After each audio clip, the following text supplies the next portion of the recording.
ইসকনকে নিষিদ্ধের দাবি ও চট্টগ্রামে আইনজীবী সাইফুল ইসলাম আলীর হত্যার প্রতিবাদে ঢাকায় বিক্ষোভ সমাবেশ করছে হেফাজতে ইসলাম ঢাকা মহানগর। শুক্রবার জুমার নামাজের পর জাতীয় মসজিদ বায়তুল মোকাররমের উত্তর গেটে বিক্ষোভ সমাবেশ অনুষ্ঠিত হয়। এতে হাজার হাজার মুসলিম অংশ নেন।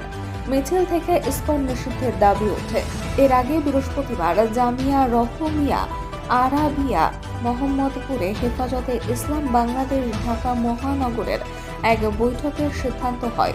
বৈঠকের সভাপতিত্ব করেন সংগঠনটির ঢাকা মহানগর সভাপতি মাওলানা জুনায়েদ আল হাফেজ। বৈঠকের নেতারা বলেন, বাংলাদেশের পরাজিত শক্তি হিন্দুদের একটি অংশকে ব্যবহার করে বিশৃঙ্খলা ও নৈরাজ্য সৃষ্টির পায়তারা চালাচ্ছে।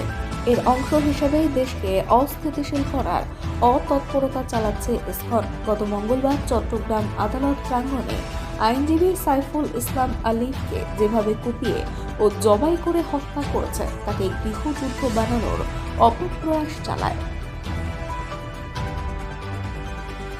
সংগ্রামী সভাপতি, উপস্থিত দেশপ্রেমিক তৌহিদি জনতা, আমরা 5ই আগস্ট এই দেশ স্বাধীন করেছিলাম শান্তিতে বসবাস করার জন্য। আমরা লক্ষ্য